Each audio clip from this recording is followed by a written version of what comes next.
All three of us ran out the door, got in our vehicles, and immediately took off in a row. We pulled up in the driveway, noticed the door open to the house, went in through the kitchen, and first door on the left I noticed was open is where I saw some feet laying on the floor.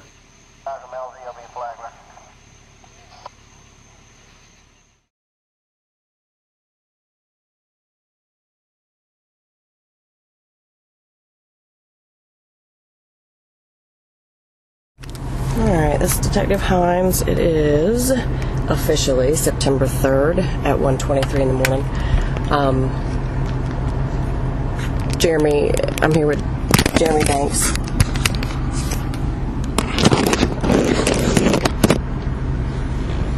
Jeremy, tell me about tonight. Tell me where you at, what you guys have going on. We're at the amphitheater for the concert that went on, but we argued a little bit there. We argued a little bit earlier today, but nothing terrible. Just we were both fed up with each other's bullcrap that we've been dealing with. We've been together a year and some odd months, I guess a month now, but we were at the show.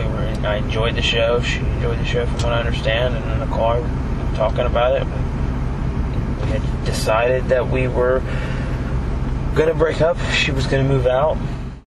We came home, and we weren't arguing when we got home. We got home, and we talked about it. We just said, enough's enough. We've been fighting. We're done. We're tired of each other's shit. I told her that I do love her, that I love Alexis, her little girl, but I just don't feel like we're best friends anymore. It's not working out, and she agreed. Right. I sat on my motorcycle, and that's whenever I heard the gun pop. Okay. And then you were outside in the yard, driveway? My motorcycle's in the garage. I was sitting on it with my head down, just upset about, the breakup. Sure. And I heard it pop, and I knew exactly what it was. Just instinct. I just said, "Oh shit!" And I ran inside. I started screaming her name. The bedroom door was locked, and I screamed her name again. I heard it go off again for the second time. I ran into the living room. I grabbed the phone. I kicked the bedroom door in, and I found her laying where she is. Okay. The sheriff's office showed up. Okay. What was it? What'd you get to drink tonight? I was drinking beer. What kind of beer? Bud Light. Oh. Big ones. Not gonna lie. How many do you think you had? 4, 5, maybe. Okay. And I know this part's really hard, Jeremy, but when you did get that door open, you're on the phone with 911. Tell me exactly what you did.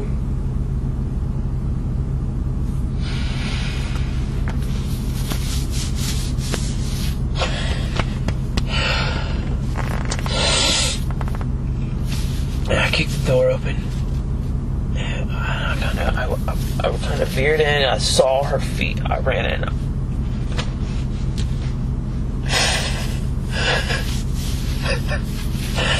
saw the blood coming out. I just grabbed her hand and I started. I don't know what.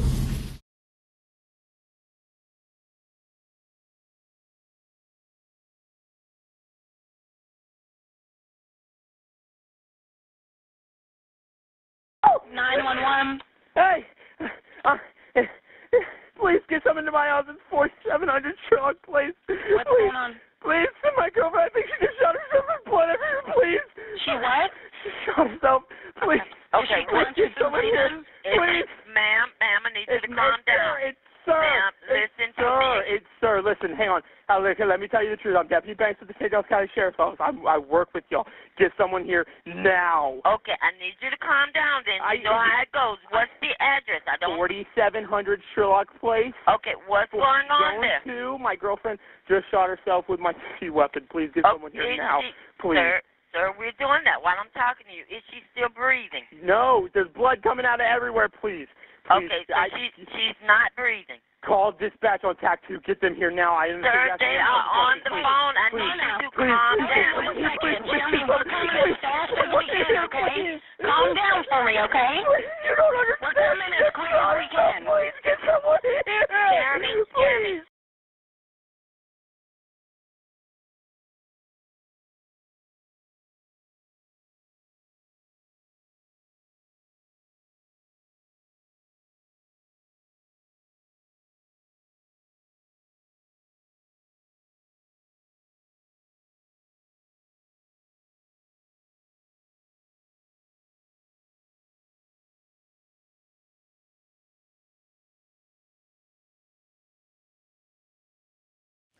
The last day Michelle was at work, before she passed, she was working with the children next to me. And my classroom, my office is in the middle of all the classrooms, and there's glass between each classroom, so I can see everything all the time, and I know everything that's going on. Well, she was working in the classroom directly next to me with the 2-year-olds, and she was singing the Barney song. You know, clean up, everybody, everywhere. And then she was singing, immediately went into, if you're happy and you know it, clap your hands, and playing, and she had a delightful day. There was nothing to indicate that there was anything wrong or that she was upset or sad.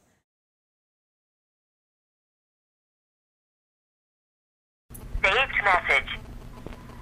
Hey Mom, sorry that you got upset earlier. Just want to tell you I love you, and I will call you tomorrow morning, and hopefully we can have breakfast one day. Alright, love you. Bye.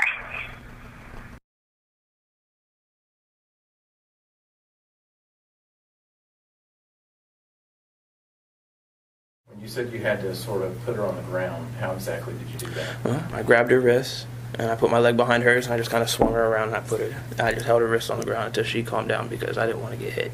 Would that be what you would classify as an armbar takedown? Well, I would more of a leg sweep. I put my leg behind hers, and I just kind of turned and used her momentum. How tall are you? 6'1"-ish. And how much do you weigh? 225. And how big is Michelle? She was good 6 inches shorter than me, I guess. Maybe, I don't know. The autopsy report says she was 5'4" and weighed about 119 pounds. Okay. Did you feel it necessary to do a leg sweep on her? Well, I felt it necessary to kind of neutralize the situation and not get hit. Okay, that's good in police jargon. We're just talking amongst Well, ourselves. I'm person to person. sorry. In other words, I'm just asking you as a person to person, not as a textbook response to a police inquiry. Okay, I'm just saying, was she that aggressive toward you, where you felt like you had to do a leg sweep and take her down? She said, "I hate you." She threw a chair down and she ran across the house after me, sir. I had to do I did what I did to make sure I didn't get hit. Okay.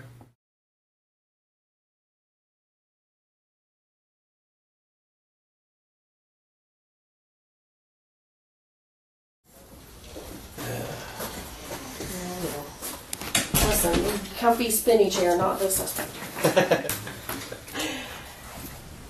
I never saw where she actually shot herself. I didn't see any wounds. I didn't see an exit wound. I didn't see anything. I just saw her lips were already blue and there was a lot of blood. And the gun, I've already read the report. I know I probably shouldn't have. But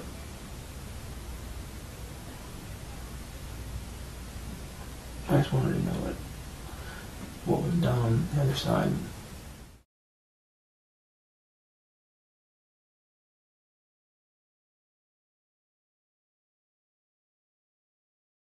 He used to live with me. He used to live in my house. Yeah, he's had temper issues. He'd get mad and he'd run out of the house, walk down the street, disappear for a while.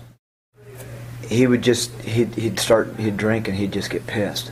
He'd throw shit around and just throw a fit. There was a couple times where I had to grab a hold of him and say, "Man, you just need to chill out." It was one night. I think they just got back from the conch house, and he was apparently a girl that he was supposed to meet or was supposed to go and hang out with him. She called and canceled, and he just got really pissed off, and I was like, dude, there's more people out there. He was just cold and mad and angry, and he went in his room and slammed the door, and then he came back out a little bit later and ran out of the house. And I was like, I told John, I says, he's just trying to get attention. Just let him blow off steam. I'm not his father. I'm not his babysitter.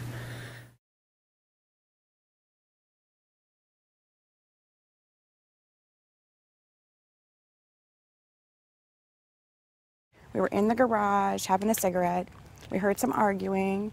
So that's what initially brought us even out of the garage. We stood here and tried to listen for a second. What direction is it coming from? It's coming from back over that way right there, in between the houses. Over there, between the two houses? Between the house and the fence. We knew it was coming from right over there in that open patch. We heard a woman yell for help, and then we heard a gunshot, and then there was another yell for help, and then another gunshot. It was help. Plain as plain can be, it was help. You knew something was wrong. There was nothing playful, no nothing. It was somebody that was scared.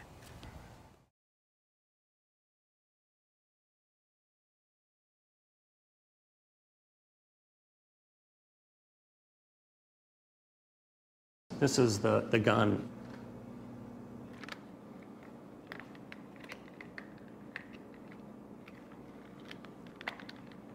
I have to pull it out.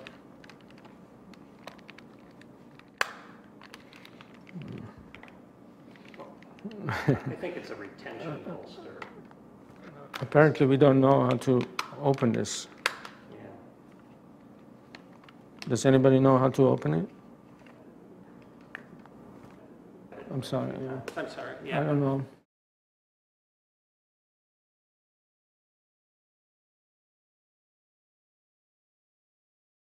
This is the way that I believe that the suicide occurred.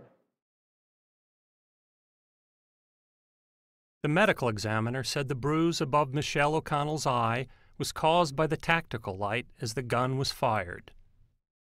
But the distance from the eye injury to the mouth is 3 inches, while the distance from the outer rim of the light to the top of the gun barrel is closer to 2 inches, so the light would not have lined up with the eye injury.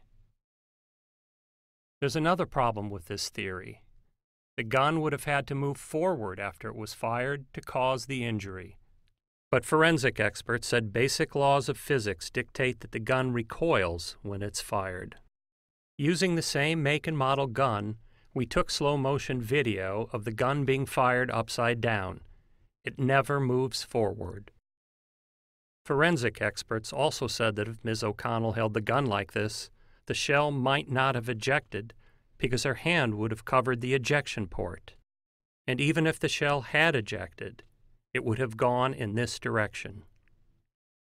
But the 2 shells were found in this corner.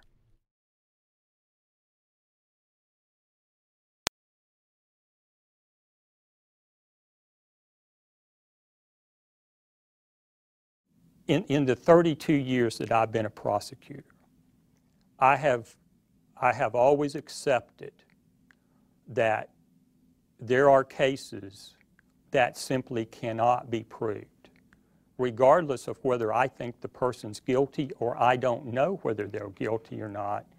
I know that there are guilty people walking the streets on cases that I have simply looked at and said, I'm sorry, but given the admissible evidence, we cannot prove this. And yeah, that is a difficult proposition that comes with doing my job. But I've sworn as much of an oath and as much as a duty to refuse to prosecute people when I believe the evidence is not sufficient, as I have to prosecute people when it is.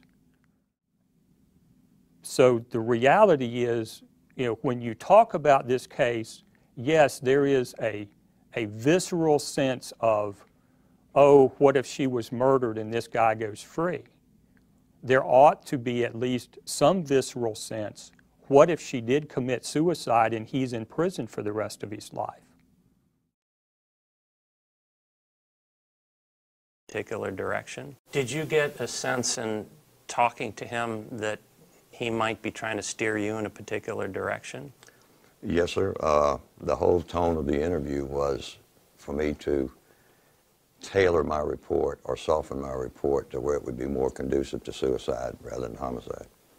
Had you ever experienced something like that before? No, sir, not in any case I've ever worked.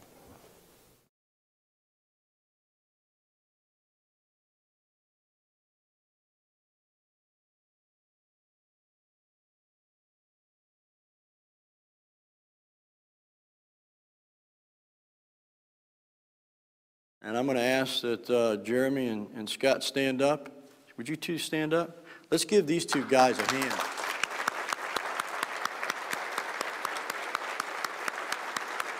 There you go.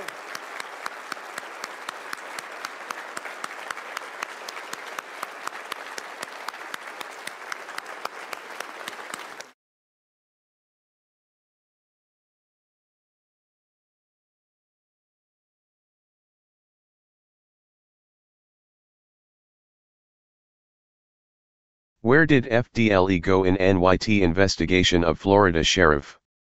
There's much to unpack with the New York Times investigation of St. Johns County Sheriff David Shore, but perhaps one of the most inexplicable elements is how the Florida Department of Law Enforcement is behaving.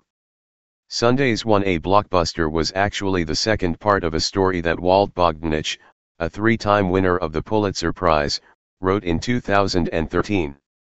That story, co-written with Glenn Silber, depicted the botched initial investigation of the 2010 shooting death of Michelle O'Connell, a 24-year-old mother of a 4-year-old girl. O'Connell died from a gunshot in the mouth. Found next to her was a semi-automatic pistol that belonged to her boyfriend, Jeremy Banks, a deputy sheriff for St. Johns County. The initial sheriff's investigation ruled a suicide, despite evidence that didn't support that conclusion. Shore asked for the FDLE to re-examine the case. It found significant questions remained and asked for a special inquest, prompting Shore to push back, attacking the FDLE.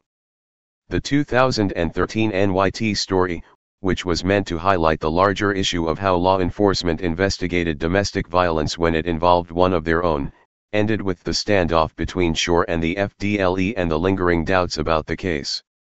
Fast forward to last week, and Bogdanich digs deeper into the showdown between Shore and FDLE agent Rusty Rogers, a member of the agency's elite investigative unit.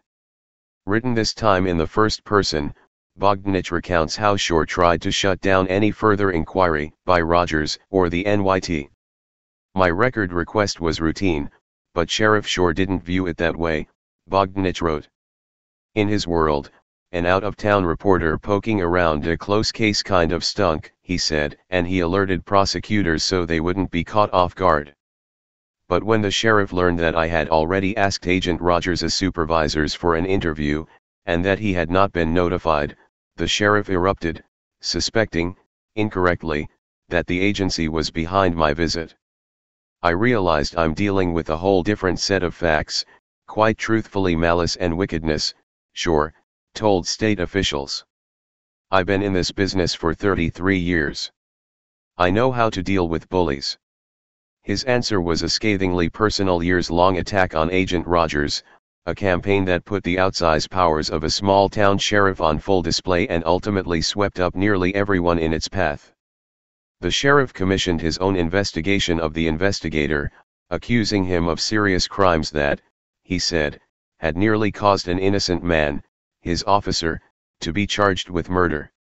He embedded his accusations in the public consciousness through a cascade of press releases, phone calls, letters, interviews and online posts.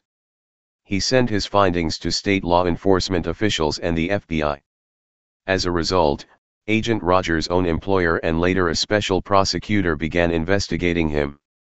He was placed on administrative leave, forced to surrender his badge and gun, barred by his agency from publicly defending himself.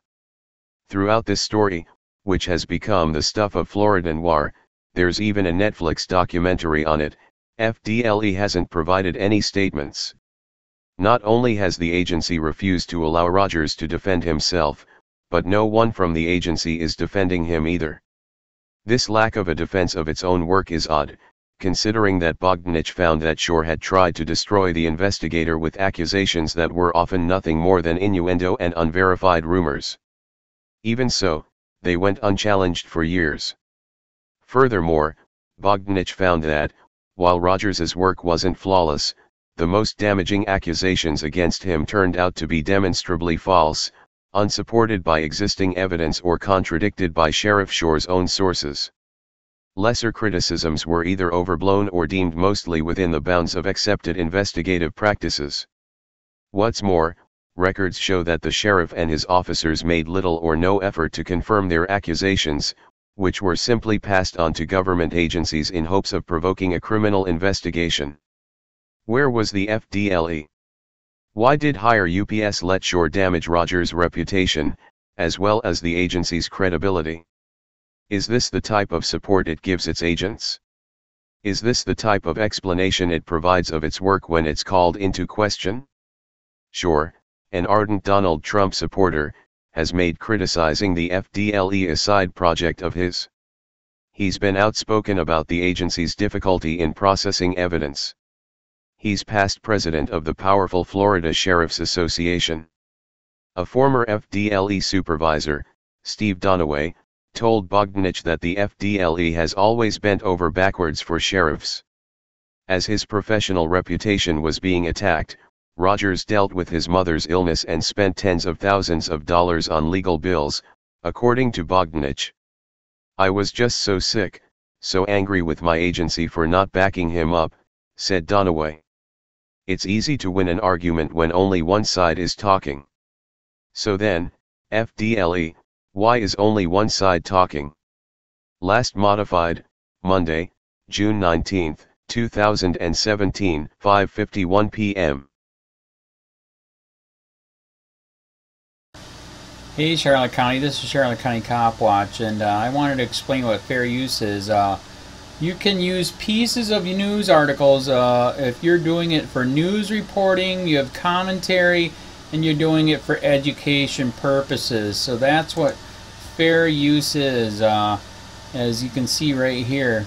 Another reason why I wanted to make this video is to let you know I have just joined with Patreon. A nice thing with Patreon, I make no money on YouTube. They took the money away years ago, and so this is another way to give, and it's a nice thing too because you can give monthly. You can give $1, $5, $10, whatever. I do 4 to 5 hours a day on trying to wake the sheeple up on how corrupt it is and different ways that you can fight the corruption.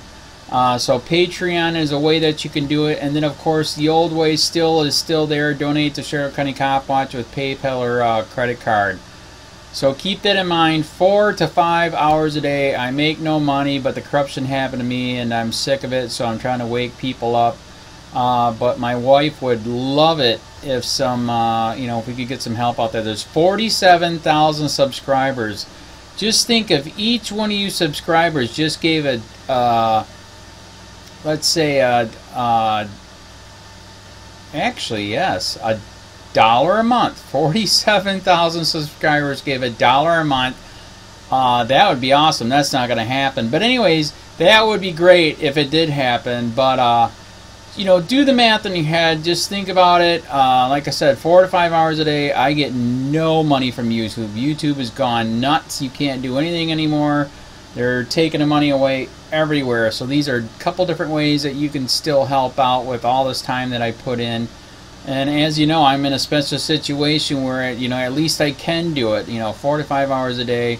We have a cleaning company during the day. That's what allows me to do this, and we're debt free. So this is my hobby. I don't go fishing and all that other crap. I try to save the world. So help me out to make the wife happy, man. In fact, if you guys did give $1 a day, and there was 47,000 of you, and you did it, and each of you gave $1, and that was every month, oh my God, yes, I could quit. I could start suing them. Another idea too that we have is, if I got, some funds, we could actually contact everyone that has been ticketed and or arrested and put in jail and start sending them postcards to let them know we're here and to see if everything went all right, and if it didn't, find out their story. So we could even do more investigations and more lawsuits. Lawsuits take money. So just think about that. 47,000 of you so far right now. $1 a day. $1 a month on Patreon, or $5 a month Patreon, 10, 20, whatever. Just do the math in your head, help out. This is a lot of work every single day. Thanks.